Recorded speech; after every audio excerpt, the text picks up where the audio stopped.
regresó, volvió, está de nuevo allí. Miguel Bosé, la historia completa. Primero, le hizo una larga entrevista a mediados de marzo Jordi Évole, el follonero. Nunca nos olvidemos que él era el follonero, un comediante que vivía de humillar a las personas en el programa de Buenafuente. Buenafuente lo jaleaba porque es parte del establo del Terrat. Buenafuente lo jaleaba y él iba a la calle y humillaba a la gente. Y este era su gran chiste, jaja, hacía el follón. Y entonces era el follonero. Bueno, este señor, luego alguien le dijo que era periodista y él se lo ha creído, cosa que yo tengo muchísimas dudas, no porque no haya estudiado comunicación, sino porque el periodismo es un oficio que se ejerce. Es como si tú estudiaste medicina y lo que haces es dispararle a perros en la calle. Pues mira, tú eres un asesino de perros y no eres un médico, por más que tengas el título, no estás ejerciéndolo. Entonces, bueno, lo que ejerce Jordi Évole, según yo, no es periodismo, pero lo han glorificado hasta la locura y lo han llenado de dinero y de honores y demás. Y a él entrevistó a su amigo Miguel Bosé. La primera emisión fue tal que Miguel Bosé le mandaba mensajes y mensajes de voz. ¡Ay, qué bonito me estás tratando! Y en el segundo parece que ya no le gustó el asunto a Miguel Bosé. El segundo fue absolutamente dedicado a las conspiranoias de Miguel Bosé, pero como ya lo comenté en otros dos, en un video temático y en alguno en algún segmento de un streaming, pues lo que hizo Évole fue todo menos periodismo. Ni siquiera le preguntó cuál era la conspiración, qué es lo que quieren los malvados del club de Davos, él cree que es un club, del foro de Davos, que quieren hacer con el virus que han creado, que es un virus que no existe, y como no existe, pues no te tienes que vacunar y no tienes que usar la mascarilla, porque nadie se muere del virus, pero nos va a matar a todos, o algo así. El problema de las conspiraciones es que están llenas de contradicciones internas, y las de Bosé son espectaculares, pero verdaderamente son de risa loca.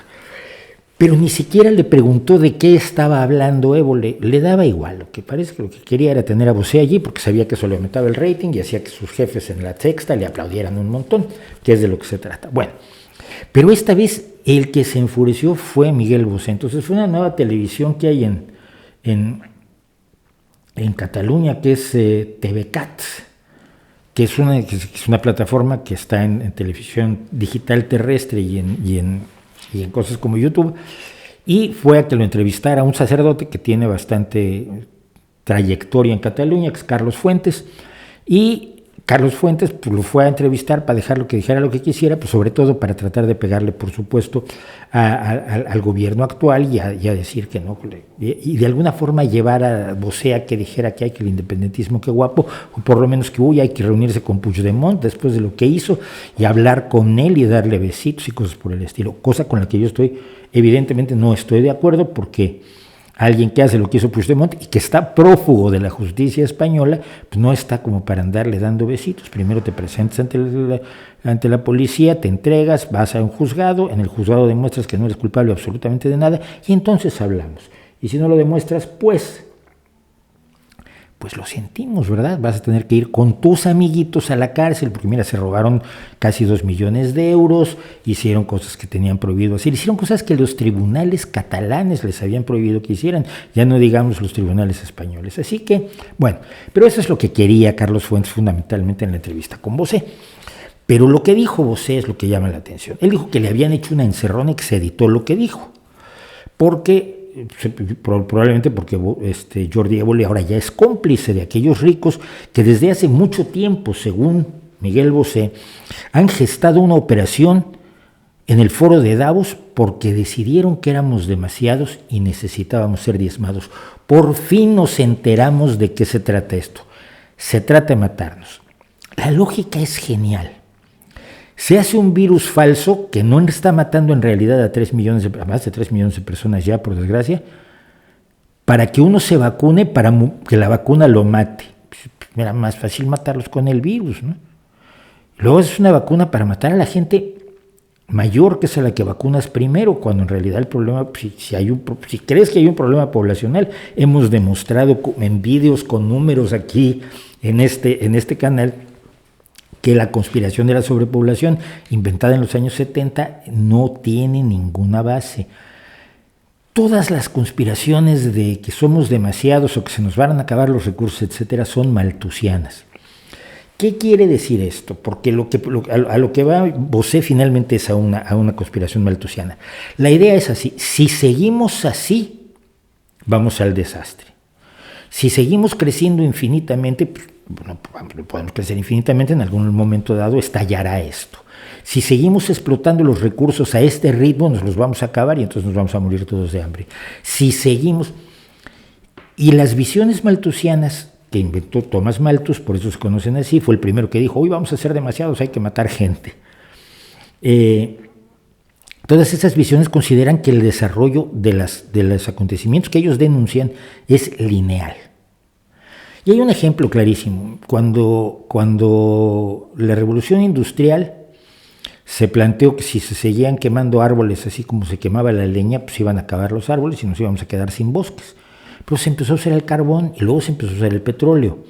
Y se empezó a utilizar además mucho, y lo he comentado, fuerza hidroeléctrica. Muchas textileras estaban accionadas por ríos, no por máquinas de vapor. El hecho real es que no se acabaron los bosques porque hubo un cambio tecnológico. Y cada vez que alguien anuncia que ahora sí se va a acabar el mundo, porque nuestro consumo de recursos o nuestra sobrepoblación, etcétera, superan las capacidades de tolerancia del planeta, pues resulta que hay cambios tecnológicos que hacen que sus predicciones no sean ciertas, porque la historia no es lineal, se va diversificando, se va abriendo, se va alterando y no sigue estas predicciones de seguimos consumiendo petróleo así, si seguimos consumiendo petróleo así, exactamente a este ritmo, pues va a pasar esto, ya, pero si en un momento dado dejamos de consumir petróleo porque tenemos mejores fuentes de energía, como está empezando a pasar, estamos empezando a dejar de consumir, no al ritmo ideal, pero estamos empezando a dejar de consumir petróleo sin que se haya agotado. Y hay gente que vive de decir: se está acabando el petróleo. Esta es una visión malthusiana. La realidad es otra. La realidad es que nuestro planeta puede sostener entre 10.000 y 100.000 millones de personas, pero las predicciones son de que la población se va a estabilizar alrededor de 10, 11.000, 12.000 millones de personas en este siglo. ¿Por qué? Porque en la medida en que combates la pobreza, en la medida en que hay oportunidades, la gente deja de tener hijos. Cuando dejan de morirse los niños por las graves enfermedades infantiles que mataban a más de la mitad de los niños nacidos, a más de la mitad de los niños menores de 5 años, entonces ya no necesitas esa tasa de reposición de es que tengo que tener muchos hijos porque me van a vivir pocos. Y esto no solo le pasaba a los pobres, vean ustedes las historias de las casas reales, y se les morían niños también en cantidades absolutamente aterradoras. El abatimiento de la mortalidad infantil, donde se abate la mortalidad infantil, empieza a caer la natalidad, porque ya no necesitas protegerte para los hijos que se te mueren, ya no necesitas usar a los niños. Si ya no eres absolutamente miserable, ya no necesitas a los niños como fuerza de trabajo, y además, pues si tienes un poco de acceso a ciertos bienes, pues no los vas a repartir entre 11 o 12, 15 hijos. Estos fenómenos, que están bastante bien estudiados y analizados, son los que nos dicen que no va a venir la catástrofe poblacional. Pero el hecho real es que el mayor recurso que tenemos es la gente. Ustedes imagínense a los grandes capitalistas de este mundo, a los malos, Jeff Bezos y Amazon. El truco del negocio de Jeff Bezos es vendernos más cosas a través de Amazon y de poner posibilidades de distribución de Amazon en cada vez más lugares del mundo, en lugares que no son precisamente centros urbanos metropolitanos de la Europa occidental y opulenta, sino en ciudades en África, en ciudades en Asia y en ciudades en la India, y en poblaciones cada vez más pequeñas hay la posibilidad de que te lleven tu paquete de Amazon. Y entonces la gran idea de Jeff Bezos sería: como necesito que mucha gente me compre mis cosas, voy a matarlos para que no me compren. La lógica que tiene es bastante poquita. Es decir, en un capitalismo que requiere de mercados, lo menos que quieren hacer los grandes empresarios, los grandes dueños de empresas, de bienes, de productos, de fortunas asombrosas, lo menos que quieren es matar gente.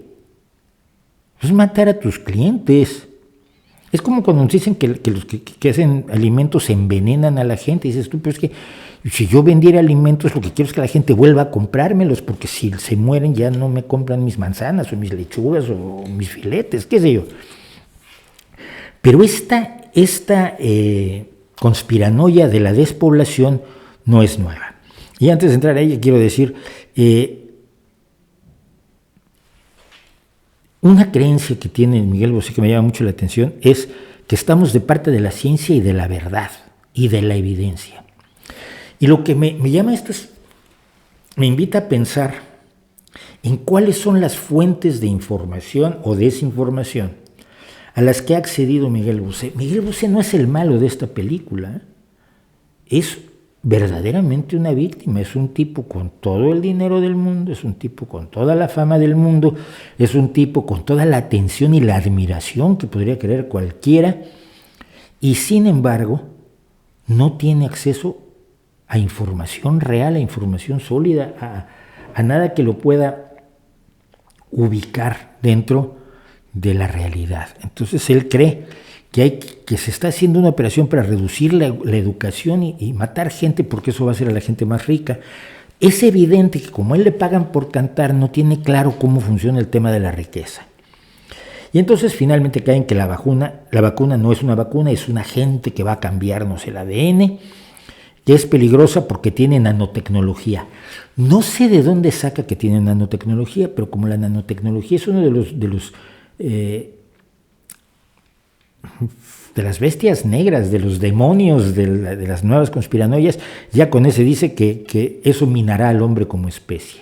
El salto de que una vacuna que no tiene nanotecnología tiene la nanotecnología, pero eso va a minar al hombre como especie y va a crear, en términos técnicos, como lo expresó Miguel Bosé, un problemón gordo para los vacunados. No se entiende cuál es el mecanismo mental por el cual se llega a eso. Pero nos dice, los que están vacunados van a ser portadores del virus, pero es que ellos incuban virus más mortales. Es un fenómeno que se llama evolución.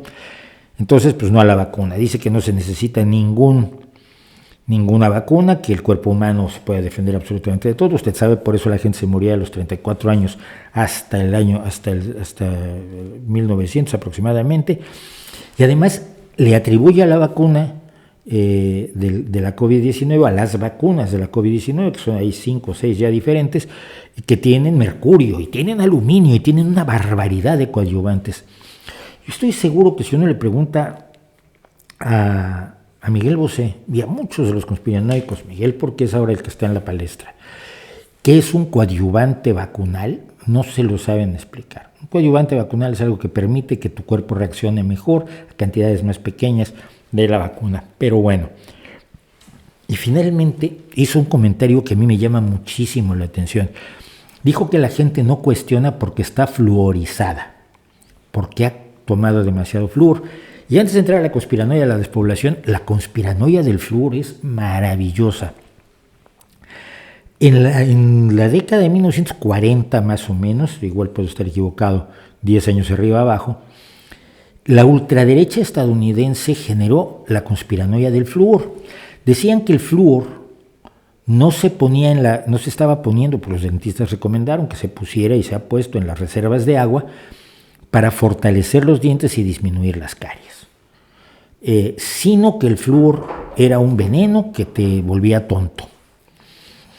Y que se ponía allí porque era un subproducto de la industria del aluminio que necesitaba deshacerse de él y hacer un gran negocio con él. Las bases de esto eran absolutamente nada, pero si ustedes se acuerdan, hay una película que se llama Doctor Strangelove or How I Learned to Love the Bomb, el Doctor Strangelove o Cómo Aprendí a Amar la Bomba, o en España Teléfono Rojo, Volamos hacia Moscú. A veces hay que ahorcar preventivamente a los traductores de títulos de las películas, lo juro.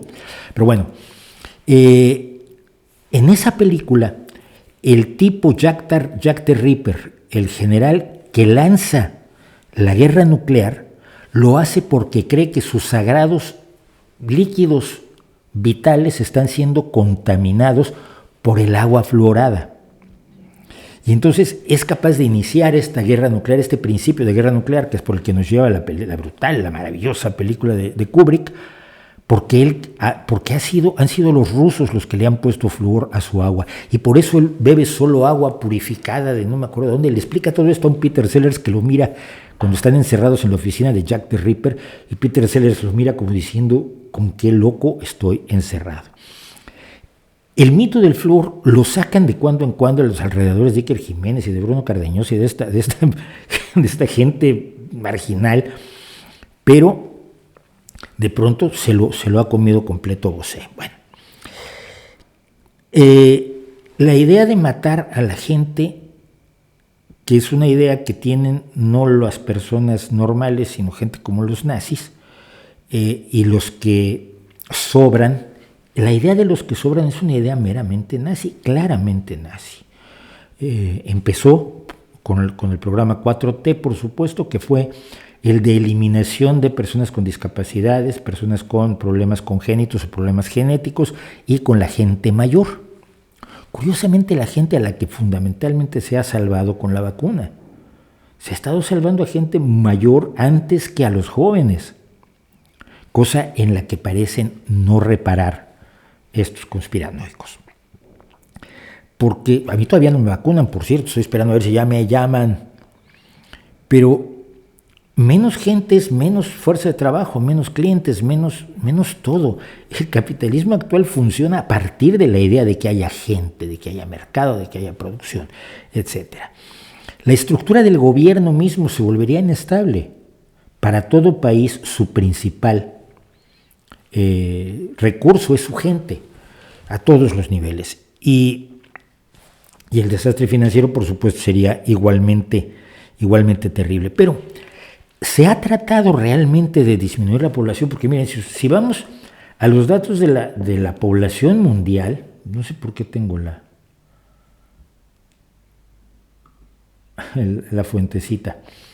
Si vamos a los datos de la población mundial, este es el crecimiento de la población de 1950 a 2019. Todo el mundo, todo el mundo ha crecido. Oceanía es el que menos, pero todo el mundo ha crecido. ¿Alguien ha intentado realmente controlar la población? Hubo intentos muy débiles a partir de los años 70 por la locura de la bomba poblacional que inventó un señor que es experto en mariposas, que no sabía de poblaciones humanas absolutamente nada. Busquen el vídeo, lo voy a poner en la descripción, el vídeo de sobrepoblación que cuenta precisamente cómo se creó esta conspiranoia. Pero no, mira, cuando Mao Zedong toma el poder en China en 1949, hace una política de tengan muchos hijos. Estas políticas que les daban también a gente como Ceausescu en Rumanía, que estaban prohibidos los anticonceptivos, las mujeres tenían que ser máquinas de parir, cosa que muy socialista no me suena a mí, pero bueno, yo soy socialista muy raro. Y las mujeres tenían que ser máquinas de parir y parir la mayor cantidad posible de niños. Esto lo hizo tanto Mao Zedong como en Rumanía y luego Ceausescu, y luego vimos los aterradores orfanatos rumanos cuando cayó la Unión Soviética y cuando los rumanos decidieron fusilar a Ceausescu y a su señora esposa. Pero en China, el crecimiento poblacional, que aparentemente ligeramente se creó por los impulsos poblacionalistas de Mao Zedong, fue uno de los elementos que colaboró a la gran hambruna del Gran Salto Adelante, donde murieron hasta 30 millones de personas, de la que tengo compromiso de hablar algún día. Pero entonces China, a partir de fines de 1970, principios de 1980, hace 40 largos años, establece la política de un solo niño por pareja. La tasa de reposición poblacional calculada por los demógrafos, considerando mortalidad, etcétera, etcétera, es de 2,1 niños por cada pareja, 2,1 niños por cada mujer. Si cada mujer da a luz 2,1 niños solamente, la población se va a estabilizar. Y eso es lo que se supone que tenemos muchas probabilidades de que ocurra en los próximos 50, 60 años. Pero el recorte, el tajazo brutal de China era un solo hijo por pareja. Tener 2 hijos te podía causar multas, te podían quitar al niño, te echaban del trabajo, ibas a pasar hambre, ibas a quedar mal ante el partido, etcétera, etcétera. había que ser muy audaz para tener un hijo adicional. Y esto fue lo que logró la política poblacional en China. Lo que hay del lado izquierdo que van a ver de la raya roja es los esfuerzos poblacionalistas de Mao, y a la derecha, entre fines de 1970 y principios de 1980, el éxito brutal de la política de un solo hijo en China. ¿Ven cómo sube? A partir del intento de un solo niño por pareja, la población siguió aumentando, en parte porque se mueren menos los mayores, ¿no? En parte porque hay menor mortalidad infantil, pero el hecho es que la curva de crecimiento poblacional de China ha seguido más o menos igual, independientemente de la feroz política de un solo hijo por pareja. Lo que se ha intentado en otras ocasiones no ha funcionado y tiene el problema además de que afecta a la pirámide poblacional. Lo que hemos tenido son problemas de pirámide poblacional que sí son mucho más graves, la población envejecida, porque ha tenido menos hijos y entonces necesitas repararlo sustituirlo con migrantes, y entonces viene la derecha y se enoja con los migrantes. Pero la lógica de la política de despoblación, de la conspiranoia de la despoblación en la que cree Bosé, pero que también creen los de los Illuminati, los de los reptilianos y los del Club Bilderberg y los de los Illuminati y los de Soros, que acabo de sacar un video de Soros que tiene a la gente cabreadísima conmigo. He borrado más mensajes nazis y antisemitas y enloquecidos en estos días sobre el video de Soros que sobre cualquier otro video anterior. Muchas formas de la conspiración acusan la idea de que lo que quieren es matarnos, lo que quieren es despoblarnos, y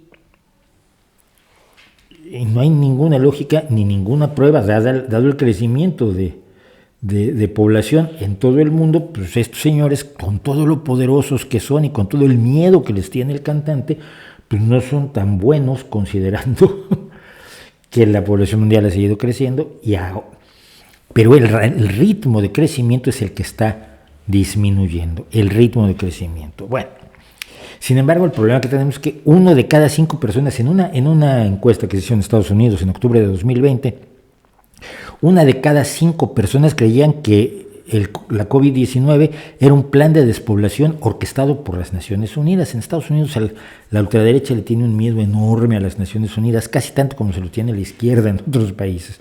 Es bastante curioso. Pero vamos, finalmente ya sabemos a qué le tenía miedo Miguel Bosé. Eso es una parte de información importante. Ya sabemos que a lo que le tiene miedo es una chorrada monumental que no tiene ninguna base evidencial, lo cual es una información importante. Y sabemos que no es tan amigo de Jordi Évole, lo cual probablemente será importante para que a Jordi Évole le den menos aplausitos, por favor. Pero sí, repasen el vídeo de la sobrepoblación, porque es muy interesante cómo la gente se comió esta idea de la sobrepoblación como una amenaza para el mundo. Y hubo acciones aterradoras, hubo gente hubo países que esterilizaron gente. En la India hubo esterilizaciones, se promovió enormemente el control poblacional, los anticonceptivos, etc. Los anticonceptivos, que son un elemento para darle libertad a la mujer, además para disociar el sexo de la reproducción, que eso es fundamental para todos los movimientos de liberación de la mujer, pero se empezó a utilizar para vamos a reducir la población porque si no ya no vamos a caber. Y sí cabemos. Y con tecnología y aplicando lo que sabemos, y aplicando la biotecnología y aplicando la medicina y aplicando todo lo que hemos descubierto, ya no les digo en los últimos 100 años, en los últimos 12 años, sobre tecnología de producción de alimentos, por ejemplo, sí cabemos muchísimos más, pero no vamos nunca a llegar a ser tantos más. Hola, soy Mauricio José Schwartz, gracias por su visita. Para disfrutar más videos del Rey va Desnudo y cosas que sabemos como estos, y para estar informado de nuestros estrenos y nuestros streamings, no olvide suscribirse y activar las notificaciones.